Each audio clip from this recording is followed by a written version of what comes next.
Labas. Nežiūrint į tai, kad už lango lyja, sakyčiau, lietingas pavasaris ir nekyla rankos nieko daryti, aš šiandieną pasirodžiau tam, kad atsakyti keletą prieštaravimų, kuriuos girdžiu dabar labai dažnai. Tai tiems, kurie manęs nepažįsta, noriu prisistatyti. Esu Ramunė Vaitiekūnienė ir jau beveik 10 metų einu kartu su tinklinio marketingo kompanija. Jau beveik 10 metų,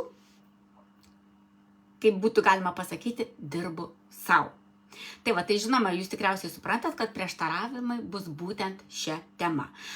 Ir tiesiog norėsiu palyginti dvi darbo galimybės, ar ne? Taip, šį kartą kalbėsiu ne apie tradicinį verslą ir struktūrinį verslą, bet apie samdomą darbą ir struktūrinį verslą, tiksliau tinklinį marketingą. Taigi, kalbant apie samdomą darbą, tikrai niekas neleis man sumeluoti. Mes, bent jau mano kartos atstovai, niekada nebuvo mokomi kurtis savo darbo vietas. Taip?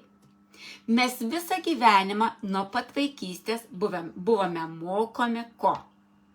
Būti gerais, nusileisti ant žemės, paklusti, neišsidirbinėti, neprisisvajoti, būti kaip visi, kaip žmonės.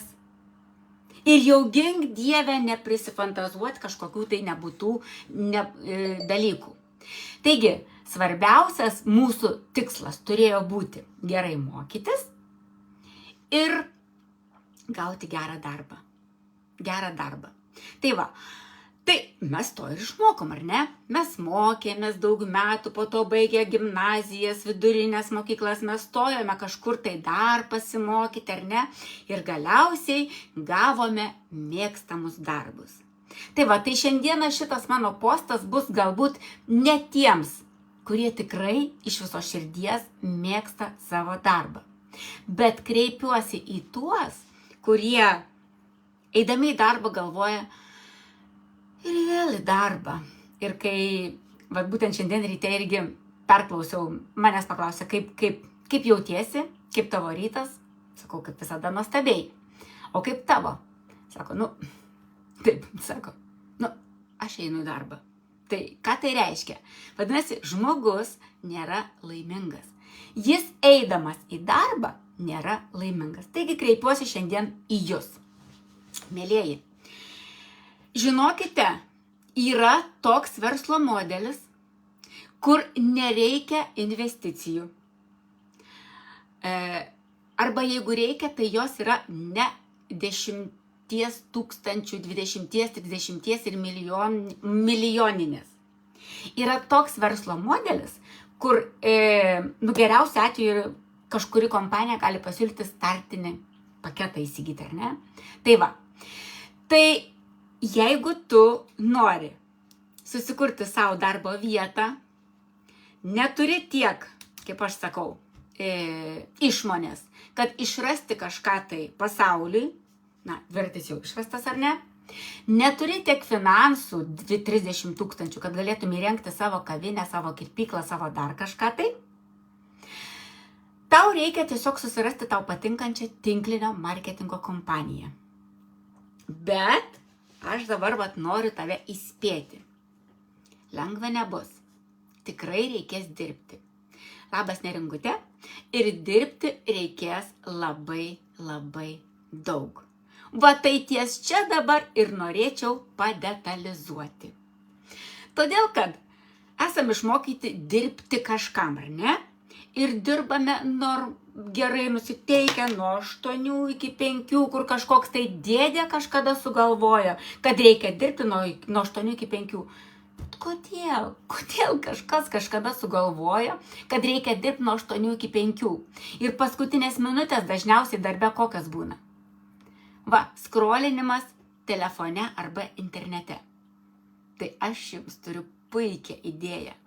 Šitą laiką, kai jūs nebeturite ką veikti, bet jūs turite išbūti darbe, nes kažkoks dėdė sugalvojo. Tai jūs tą procesą, kai per ekraną braukėte, padarykit, kad jis jums neštų pinigus. Ir tai labai yra įmanoma, prisijungus prie kažkokios tai tinklinio marketingo kompanijos. Taigi, prisijungus prie tinklinio marketingo kompanijos reikės padirbėti iš peties. Ir niekas su botagu nestovi už nugaros. Ir niekas tau nesako, eik, kelkis ir daryk veiksmus. Va čia ir yra sunkiausia dalis. Kodėl dauguma sako, kad oi, ne, šitam versle pasiekia tik tai vienetai. Taip, mėlieji, aš esu tos pačios nuomonės. Didelių aukštumų čia pasiekia tik tai vienetai. Nes disciplinos eiti ir daryti veiksmus, kai nekyla dabar rankos. O šiandien lyja, už lango šiandien lyja ir man irgi nekyla rankos, bet aš turiu tokį didelį kodėl. Ir aš einu ir darau. Bet šiandien kalbuosiu su jumis, su viltimi, kad galbūt mano šitą prakalbą išgirs žmogus, kuriam tai bus aktualu. Ir galbūt mano kompanijoje, mano komandoje atsiras naujas verslo partneris. Taip, šiandien nekyla rankos, nes nėra saulės. Bet aš turiu labai didelį kodėl. Tai tie žmonės, kurie norėtų išbandyti save tokiame versle, turėtų susitaikyti su tuo, kad reikės daryti veiksmus tiesiog lipant per save. Tiesiog daryti tada, kai tau nesinori kažko daryti. Kai tu tiesiog sergi ir dar kažkas. Nes tas darbdavys, šitas darbdavys, jis pats geriausias. Ką jisai pasakys? Tau liūdna? Tai pagulėk biškutį. Aha, tau šiandien nekyla rankos. Rytoj padarysi. O kai tu nueini į darbą ir tau nekyla rankos, kas vyksta? Tu vis tiek dirbi. Ar tau rankos kyla, ar tau nekyla. Tu nori ar nenori, tu vis tiek dirbi.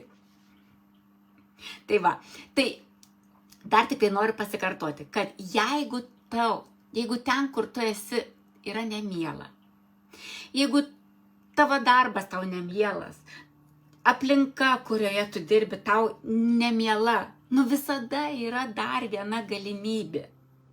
Visada yra planas B, susikurk tu jį. Tinklinis marketingas. Tai yra verslas be investicijų. Tai yra verslas tiems, kas negimė milijonieriais. Bet pasikartosiu dar kartą. Čia jau reikės labai stipriai padirbėti su savimi, kad priversti save daryti veiksmus. Nes dabar einam prie dar vieno prieštaravimo. Sako, čia pajamos nepastovios. O darbe pas jūs pajamos pastovios. Šiandieną jūs darbą turite, o ryt galite jo nebeturėti. Kur šiais laikais yra pastovumas? Jūs man pasakykit. Kur šiais laikais galima rasti pastovumą? Aš manau, kad niekur. Pastovumo nėra niekur. Labą dieną Laura, labą dieną Jovita. Nes mes niekada nežinome, kas, kur, kada pasikeis, galų gale mūsų sveikatai, galbūt kažkas atsitiks. Nieko nėra amžino ir pastovaus. Ir kai žmogus man sako, kad pajamos tinklinėme marketinge yra nepastovios, tai aš turiu labai gerą jam pasakymą. Kodėl pajamos yra nepastovios? O todėl, kad mes darome nepastovius veiksmus. Viskas tom pasakyta. Kodėl darbe pajamos yra pastovios, kol mes darbą turim? Todėl, kad mes vėlgi grįžtame į pradžią. Nuo 8 iki 5 ateiname į darbą ir darome veiksmus, kurie reikalingi, kurie mums pagal reglamentą priklauso, ar ne? Ir dar yra kažkoks tai viršininkas dėdė, bosas, kuris prižiūri, kad mes tuos veiksmus darytumėm. O čia laisva koja. Daryk, ką nori. Tai jeigu vieną dieną tau nekyla rankos daryti veiksmus, antrą dieną nekyla rankos, trečią dieną dar labiau nekyla, nes visai patiko nieko nedaryti, Tai apie kokias pastovias pajamas galim kalbėti? Bet, mielieji, jeigu vis tik jūs kiekvieną rytą, taip kaip aš, 5:30 kelsitės ir darysite veiksmus, idealu pradėti nuo mankštos, taip kaip aš. Oi, patikėkit, kaip sunku yra ir kokia kova pastoviai kiekvieną rytą vyksta galvoje, daryti, nedaryti. Ir aišku, laimi tas mano disciplina ir aš vis tiek darau to savo veiksmą. Darau mankštą, darau tai, kas man nepatinka. Šiandien irgi pasikartosiu, labai nenorėjau daryti tiesioginės transliacijos, bet aš turiu labai didelį kodėl. Aš turiu ambicijas, aš turiu troškimo, aš turiu didelių norų. Ir va tai man spiria į šikną daryti veiksmus. Ir mano pajamas yra daugiau, mažiau pastovios. Nes aš kasdien darau veiksmus. Tai va, mėlėjai, pabandykite darbą nenueiti 2 dienas. Ar gausit tas pačias pajamas? Pabandykit savaitę nenueiti darbą. Nieko nesakykit. Tiesiog jums nekilo rankos. Kas bus? Jeigu neatleis iš darbo, tai pajamų už tas nedirbtas dienas tikrai jūs negausit. Tai vat lygiai čia tas pats. Jeigu tau nekyla rankos dirbti, tai ir pajamų nesitikėk. Jeigu tu imituoji darbą, darai veiksmus, kurie neneša naudos ir panašiai, tai ir imitacinį tą atlyginimą gausi. Tai va, tai ką dar, kad nepamiršti visko, nepastovios pajamos. Ir va, dar vienas prieštaravimas. Ir jau baigiam tą tiesioginę transliaciją. Dar vienas prieštaravimas, kad čia prisijungi ir įkiši pinigus. Kad išmeti pinigus. Dabar taip, einam prie to, kad dažnoj kompanijai, aplamai, apie kokį verslą galim kalbėti, jeigu tu neparduosi, ar ne? Ir dar kartelį pasikartosiu, nors kas pastoviai kartoju, kad geriausius verslus sukūrė geriausi pardavėjai. Tai va, tai vadinasi, tau reikia parduoti, ar ne? Kad parduoti kažką tai, tu turi arba sukurti, arba įsigyti kažkur, ar ne? Mažesnę kainą, parduoti didesnę kainą.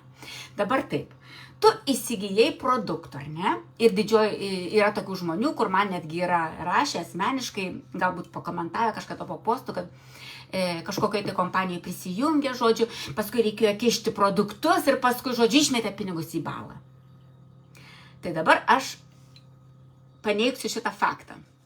Visų pirma, išmetė pinigus todėl, kad jis įkišo pinigus ir paskui turėjo įkišti. Va, kai čia suprasi, kai čia pakeisi savo, nežinau, kažką tai, kažkokią plokštelę perdėsi ir tu suvoksi, kad tu turi žmogui neįkišti, bet padėti, kaip mano atveju, nuo skausmo moterims ir panašiai. Kai aš einu su žinute, kad aš padėsiu ir jeigu aš nepasakysiu to žmogui, tai aš būsiu egoistė, tai man tikrai neatrodo, kad aš turiu kažkam kažką įkišti, ar ne? Tai va, einam prie to, kad įsigijat produktą, ar ne? Štai prisijungiai prie kažkokios kompanijos ir įsigijai produktą. Tau jisai patiko, ar ne? Tada įsigijai 2 produktus.